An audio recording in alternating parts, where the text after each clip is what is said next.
There was a question asked not too long ago by members of the 501st Legion if it would be possible to host a convention of its own. Trooperfest is going to be a really interesting event, and I'm excited to see how it plays out because it's kind of the first of its kind. At first it was looked at as kind of a convention, and then it became like a gathering, and now it's kind of like a gathering party type thing. I'm really excited to see how this event turns out. That was recorded prior to the event, about 45 minutes to check in on Thursday. It is now Monday. Event is over.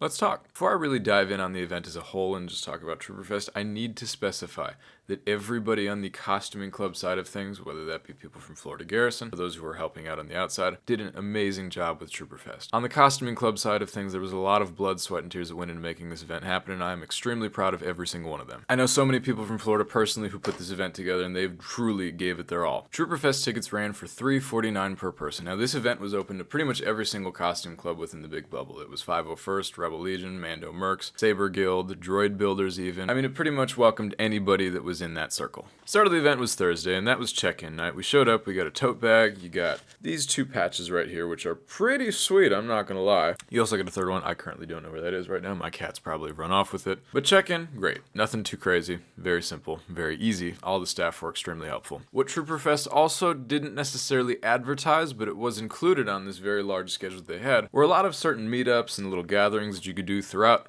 the surrounding Orlando area, mostly in Disney property. They had a Disney Springs meetup and safari type walk where they had these little plastic hats that was kind of interesting. The next day I believe they had some type of Epcot walk and like a Viking helmet thing. I don't know. A lot of white people stuff. They laughing and rolling their eyes cause I'm so white and nerdy. Just because I'm white and nerdy. Just because I'm white and nerdy. And while I only went to the Disney Springs meetup, it does seem like a lot of these things were fun little events that if you had either the time, the freedom, or the extra cash to go to, it was a blast. The next day on that Friday night was a Scarif Tiki party, and that had DJ Elliott, who, if you've ever been to Star Wars Celebration, he's a pretty popular DJ, and he did a really great job.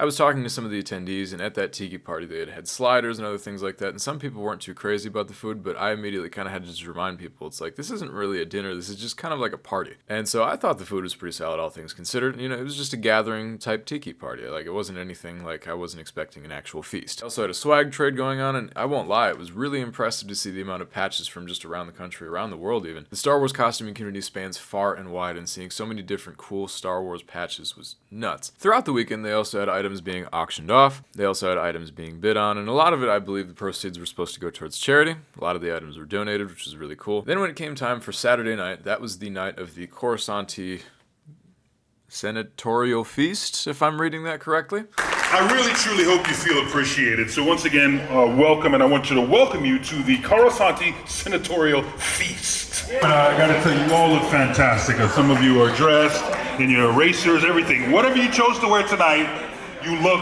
fantastic. Give yourselves a round of applause. And this was exciting because it was advertised there would be a keynote speaker, someone special from the Star Wars universe coming in to give us a talk. We also had multiple other guests and great speakers. It was a really good time. And if anybody was complaining about the food or the lack of food from the tiki party the previous night, there were really not any complaints tonight. They had barbecue chicken. They had a lot of different really great selections. They had nice little desserts. The dinner itself was pretty solid. I was really happy with that. Another great part about dinner is that we had live music. We had an actual violist playing up front, playing various Star Wars arrangements and mixes, and he was doing an incredible job. He's a very talented musician, and I gotta give props. The guy did an absolute great job, and it really, that was, as a violinist, that was a nice touch for the dinner. I was happy with that. I have a very special guest, recently off tour from Weird Al Yankovic, touring with Mannheim Steamroller, coming up here shortly. He's been with The Who, he's been with the Eagles, he's been with a lot of people. Daniel Cortez. Come on out. We're calling him Darth Daniel tonight.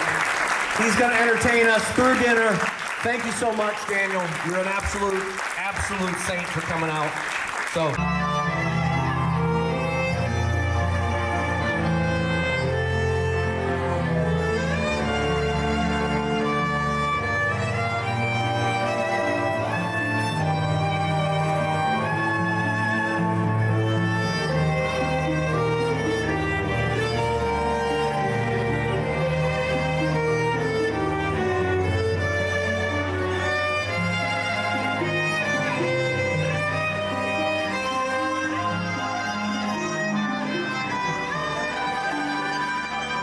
We had a few different leaders come to the stage. We had Mushu, who is our Florida Garrison CO and runs everything down here, who is also pretty much the main spearhead for Trooperfest as a whole. He came up and spoke, gave some inspirational words, was really kind. And then he brought Justin Sonfield up, who is our Legion commanding officer. That's the whole head honcho. That's the El Presidente. He's the guy that runs everything Legion-wise and has done so for a little bit now. Guys, I'm not going to take up a lot of time. I want to just shout out to all of you again. Thank you so much for being here this weekend. This is the culmination of almost 2.5 years of blood, sweat, and tears by a group of people that didn't say no to anything.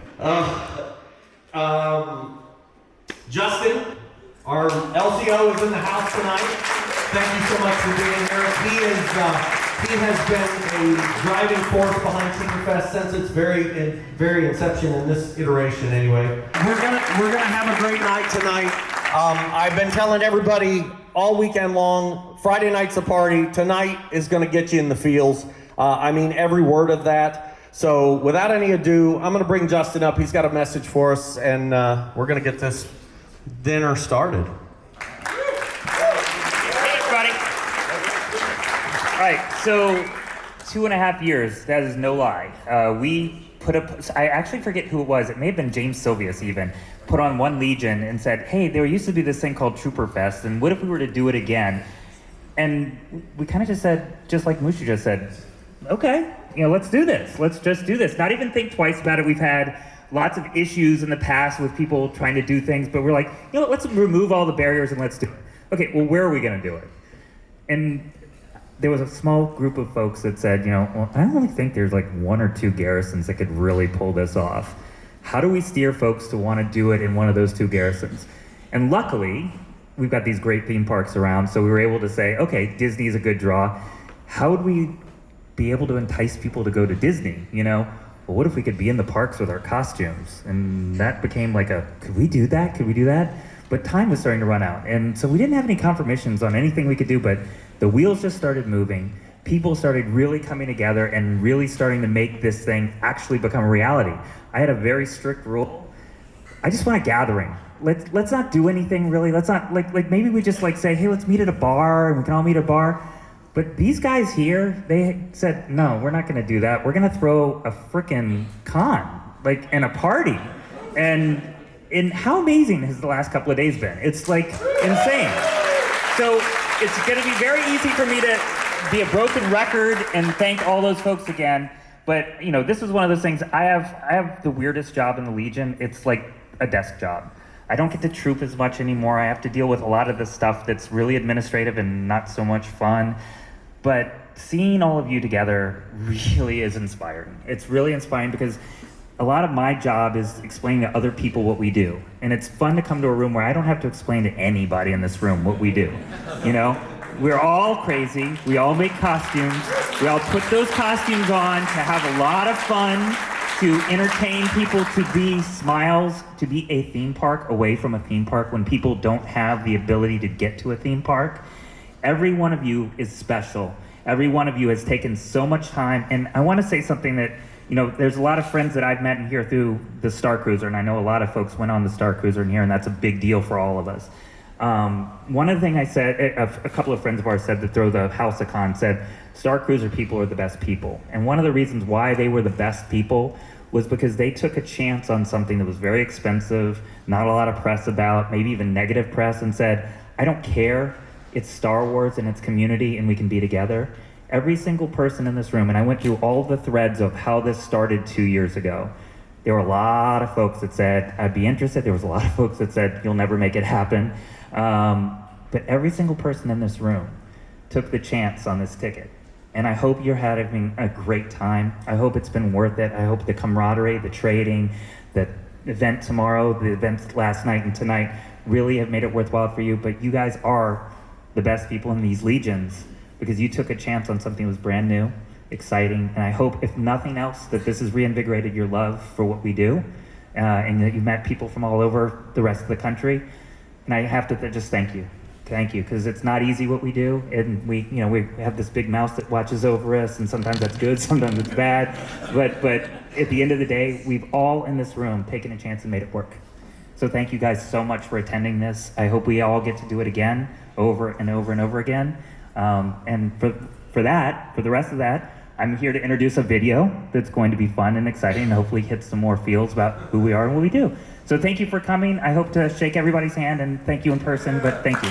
We had a younger boy and his mom come up and gave a story about how the 501st Legion in Mushu as a whole helped his medical recovery. He was in a really poor spot, and so there were a lot of teary eyes in the audience because a major reason that people do the 501st and these other costuming clubs is for charity. There are a lot of really great selfless people in the 501st Legion that show up every single day with their costumes to make sure that they are brightening other people's day or helping other people recover from really bad times. But most importantly, at the end of the night, we had finally gotten to the time where our keynote speaker needed to come in.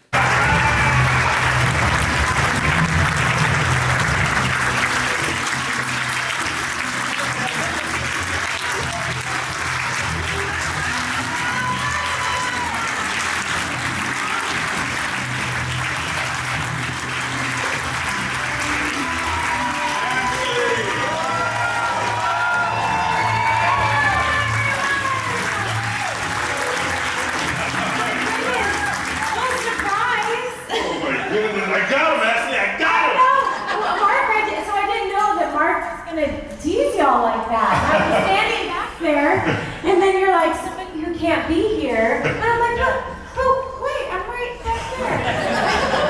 Awesome. Yes. And it's easy to believe how busy you are, you know, so. Oh, goodness. Well, and for a second, I wasn't going to be here, and I was crushed. So when my schedule cleared up and I could be here, I was so excited. So thank you. Thank you for letting me be here. Yeah. Oh my God. I want to ask you, do you remember the first time you were introduced to the 501st Legion or any other Star Wars club or Lucasfilm costume groups? Well, okay, it's two things. My very first convention ever. So Clone Wars premiered in August of 2008. And then I think in October, I went to a Dallas Fan Days. Anyone from Dallas here? Anyone that went to Fan Days? Okay, yes. So I went to a Dallas Fan Days, and I mean, Clone Wars had only been out for like 2 seconds, and nobody really knew who Ahsoka was. And I just remember, I sat down at my table, I'm like, nobody is gonna wanna come up and meet me. And then all of a sudden, David Prowse walks over to my table. And he literally, like, I'm like, looking up like this, and he's literally so tall looking down at me. And he introduced himself, and I'll never forget, he's like, I'd like your autograph, please. And he was like, I'll give you mine. You give me yours. And I literally, like, you know, it blew my mind, where I was just like, oh, okay, well, Darth Vader's nice. So that was, I know I must have met several members of the 501st and Rebel Legion and all the groups that weekend. But shortly thereafter, Star Wars weekends, of course, and many of you.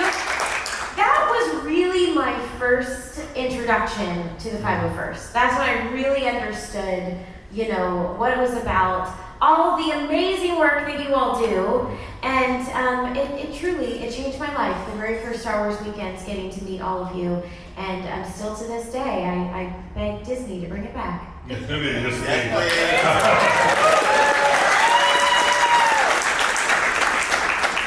Ashley got up and gave some incredible words, spoke about her Star Wars journey and what the clubs and just the whole fandom means to her. And I do quite frequently get from a lot of celebrities, especially in the Star Wars universe, a very preachy appeal to the Star Wars fans, but I can genuinely tell from Ashley Eckstein that every time she talks to Star Wars fans, she means everything that she says. She is sweet, she is kind, and on top of that, she took so much more time than she actually needed to take with us. Ashley stuck around at this event after she had gotten done speaking and spoke to and took a picture with pretty much every single guest that was there that night. It was kind of crazy because multiple times Trooperfest officials had tried to let her know, like, you really don't have to be here, like, you don't have to do this, like, you don't have to stick around. And she voluntarily stayed around and took pictures with every guest. So the dinner overall was a really great night. Ashley was a great speaker and everything went smoothly. Then, the next day, we got Galaxies Edge. And I need to specify, I need to make this incredibly clear, that everybody from the costume club side of things did an excellent job. Communication on their end was as good as it could have been, and there was nothing that they could have done to make it better.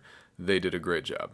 With that being said, let's get into how Sunday went. So there was a lot of conflicting information that Disney had thrown around, and it really kind of gave a lot of frustration to a lot of different people who had come across the country and even the world for an event like this. All of those other things in the schedule were great, but primarily the main reason that most people came out here is because they wanted to get their costumes in Galaxy's Edge. As a cosplayer, when you make a costume to a screen-accurate level, quite often the frustration is you're never going to get a background that's going to match that. The Star Wars universe has a very distinct and specific look, and so finding that out in public, whether if it's in nature or just regular architecture, you're not going to find easily, that is, a great environment where your costume is going to look like it's actually in the Star Wars universe. Galaxy's Edge completely changes that. Unfortunately, Galaxy's Edge has extremely strict costume rules, and so most of us in the 501st and all the other costume clubs, you really can't get your costume in there. And so as I had mentioned, the main draw for this whole event was for people to be able to get their pictures inside Galaxy's Edge. It was literally advertised that it would be a photo shoot in Galaxy's Edge. So we got there at about 6-ish a.m. and we have got currently like a tent type city going right now. Camera rig is all ready to go for some pretty sweet Instagram type stuff. My suit is pretty much all sprawled out over my car. The call time for this event was around 6:10, and we were going to be heading into the park at about 6:30. Most people showed up much earlier than that just because of how serious they wanted to take this. And then we got there, and it was communicated to us that we would be suiting up in the parking lot, which is fine. It's not a big deal. The problem came when then we were told that we would have to then bring our bins all the way into Galaxy's Edge, and for a lot of people, these costumes are not the most maneuverable. It was also really unfortunate because Disney had communicated to us early on that blasters would be allowed for the photo shoot and be allowed to be brought into the parks. We would obviously just be screened. That didn't happen. We were communicated less than literally 20 to 30 minutes prior to the actual time where we needed to go into the parks that blasters wouldn't be allowed. What also confused a lot of people, and I might not be remembering this totally correct, but they had people who had bins, like big costume bins, go off to the right, and then they had guests who did not have bins go off to the left. Those guests went through a metal detector, they were inspected. Everybody who had a bin walked past a group of Disney security dogs and weren't really inspected or checked at all. And so time comes, we make our way to Backlot Tour, and we, most of us are already suited up by this point as we were instructed to do so. And they tell us to take a group picture and group up in front of the big walker in front of Star Tours. And I'm thinking, okay, this is cool. It's definitely a classic location. It's very spread out. And so we get set up there. We got there, I would say, at about 6:45, 6:50. We didn't take the group picture until 7:05. We had waited for a lot of people to suit up, and you know, it is what it is, but that may not sound like a lot, but when you had spent $350 for an event, mostly to get this specific area for your photo shoot, that may not sound like a lot of time, but when the park opens at 9 o'clock, and they definitely wanted us out of there a lot earlier than that, every second counts. And so it took about almost 15-20 minutes for this picture to take place, on someone's phone that is. It wasn't even from a high up perspective, so most people in the back weren't even visible. And then we were going to parade into Galaxy's Edge. And in my head, I started to get a little nervous because a lot of the communication that had happened around this event was we were kind of told that we would have at least some time to be able to take individual pictures. That very quickly turned out to be pretty much not the case at all. As we were walking through Galaxy's Edge, we had cast members who had red wands, and they were obviously either park greeters, but those cast members were extremely aggressive. I had made the joke to somebody else that I hadn't been yelled at that much since basic training, which was really kind of wild to me. But we were walking through Galaxy's Edge, and instead of going up left to the marketplace, we then took a right, where we went near the lightsaber building section, the droid depot, all that. We took that big right along the bottom of Galaxy's Edge. And then from that point, we stopped in front of the TIE Echelon, which if you don't know is Kylo Ren's little TIE ship, whatever the hell, that he walks out of during the day. We stopped up there and took another group picture, once again on someone's phone, on people's cameras. Nothing was really set up. It was just kind of like, okay, boom, we're here. And then we would get told to get back by detachments and then move on to the next spot. And I'm starting to think in my head, what's going on here? And so we get over by the Millennium Falcon, we walk past Oga's Cantina, and I am really nervous because I'm like, I have a really strong feeling we're not going to get any time. And so I start having my videographer, we're taking videos, taking pictures as I'm walking, and I'm trying to just get it angled so that it looks like I'm getting some solo stuff. While I'm doing this, I'm getting barked at and yelled at to get in this group picture. So I then walk over there, I get in the group picture, and I'm starting to look around at a lot of like the Legionnaires. I'm kind of seeing some people that are really pissed off. We get in front of the Falcon,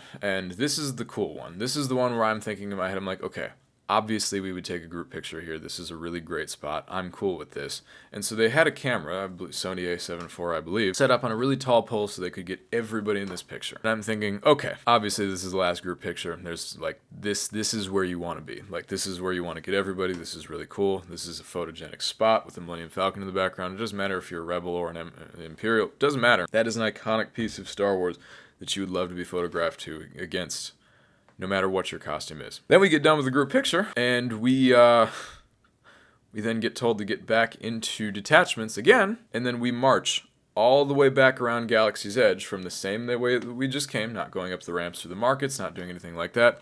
We go all the way back around the way we came for another group picture. We then go in front of the Rise of the Resistance entrance, and we get told to get grouped up for now what will have been the 4th group picture. The 4th.